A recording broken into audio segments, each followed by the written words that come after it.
Bagaimana cara bersedekah untuk orang yang kurang mampu, Ustaz? Bahkan untuk makan sehari-hari saja, alhamdulillah itu baru cukup begitu. Bahkan mungkin ada yang tidak cukup. Ya. Saja. Di antara kesempurnaan agama ini dan di antara ilmu yang menunjukkan ilmu Allah yang maha luas, syariat Islam ini syariat yang sangat kompleks. Syariat yang bisa dikerjakan oleh umat ini umumnya, dan mungkin ada sebagian yang bisa dikerjakan dan ada yang lain yang bisa menjadi solusi, atau ada kadang yang tidak bisa kita kerjakan lalu ada solusi yang lain. Dalam Islam ini ada ibadah-ibadah yang sifatnya fisik dan ada ibadah-ibadah yang sifatnya harta benda. Kadang ada seorang yang diberikan kekayaan tapi tidak diberikan fisik yang kuat. Alhamdulillah, dia mungkin dalam masalah ibadah fisik dia seadanya saja, karena mungkin dia ditimpa penyakit, solatnya dia terpaksa duduk, lalu dia bahkan mungkin haji, umrah tidak sempat karena dia sakit, tapi dia bisa melakukan ibadah-ibadah dengan harta yang Allah berikan kepada dia. Dan juga mungkin ada sebaliknya, dia tidak punya harta tapi dia berikan kekuatan fisik, dia bisa solat dengan baik, ya, bisa melakukan puasa ya secara sempurna, haji, umrah, jihad, dan bahkan membantu orang lain dengan fisik kekuatan yang dimilikinya. Dan Allah telah mengatakan la yukallifullahu nafsan illa wus'aha. Allah tidak membebani seseorang melainkan kesanggupannya. Allah Maha tahu bahwa Anda tidak sanggup di sini, maka Allah berikan kesempatan kepada Anda untuk melakukan kebaikan-kebaikan yang lain. Cuma perlu untuk kita juga fahami makna sekemampuan kita. Makna sekemampuan itu adalah kita berusaha secara maksimal. Jangan langsung kita menyerah. Dalam konteks sedekah umpamanya, Allah Subhanahu wa taala dalam Al-Qur'an di surat Ali Imran ketika menceritakan atau ketika Allah menyebutkan perintah untuk berlomba-lomba dalam kebaikan, wasari'u ila magfiratin mir rabbikum wa jannah arduhas samawati wal ardu uiddat lil muttaqin, ya. Wasari'u, bersegeralah terhadap pengampunan Allah dan surganya yang luasnya itu seluas langit dan bumi, yang Allah peruntukkan kepada orang-orang yang bertakwa. Lalu Allah katakan, siapa ciri-ciri orang yang bertakwa? Allah katakan, alladzina yunfiquna fis sarra wad dharra. Orang yang berinfak dalam keadaan sarra. Sarra adalah dalam keadaan dia lapang, dalam keadaan dia kaya, kemampuan finansialnya lagi mapan, maka dia berinfak ketika hartanya cukup.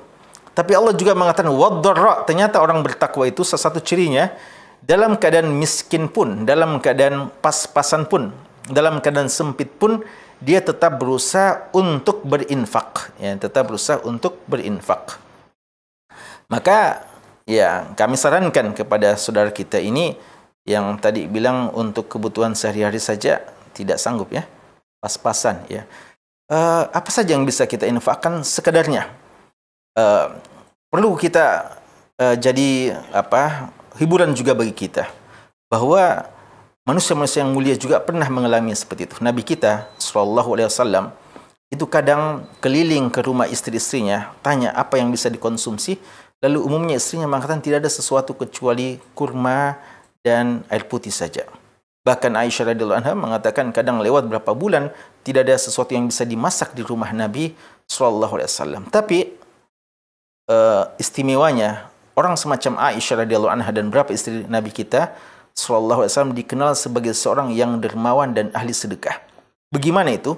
Aisyah radhiyallahu anha kadang beliau didatangi oleh orang-orang, oleh ibu-ibu atau siapa, orang-orang miskin, minta sedekah, dan pernah satu hari datang seorang wanita membawa dua anaknya, ya, Maka Aisyah radhiyallahu anha punya kurma yang terbatas, ya.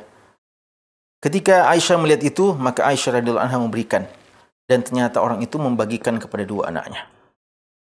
Lalu Aisyah radhiyallahu ta'ala menceritakan kepada Nabi SAW bahwa beliau juga sebenarnya lagi butuh, tapi beliau begitu iba melihat orang miskin tadi yang ingin, ya, untuk memberikan kepada anaknya makanan yang mungkin sudah lama tidak makan.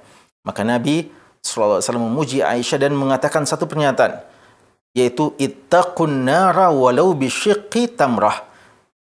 Jauhkanlah dirimu dari neraka walaupun dengan sepotong kurma. Ya, jadi ternyata hanya dengan sepotong kurma kita miliki itu sudah bisa bernilai sedekah, dan mudah-mudahan dengan keikhlasan kita bisa menjauhkan kita dari neraka Allah Subhanahu wa taala.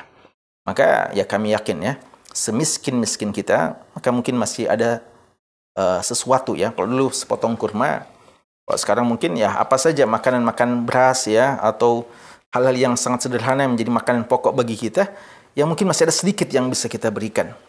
Namun jika saja ya, kalau ada di antara kita mengatakan tidak ada sama sekali, ini ada sebuah hadis yang menjadi hiburan bagi kita.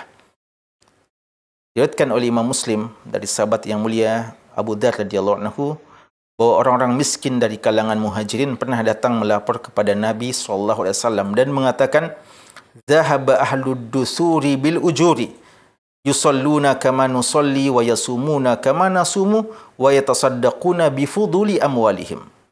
Mereka bilangnya, Rasulullah, orang-orang kaya di antara kami, orang kaya itu sudah memborong pahala semuanya. Kami solat, mereka juga solat. Kami puasa, mereka juga puasa. Tapi mereka bersedekah, kami tidak bisa bersedekah. Kami tidak punya harta, mereka punya. Mereka sedih. Ya, sedih karena tidak bisa bersedekah. Tidak ada sama sekali harta yang bisa mereka berikan. Maka Nabi kita SAW memberikan solusi. Dan ternyata beliau menjelaskan bahwa sedekah itu tidak harus dengan harta berupa uang materi yang kita miliki.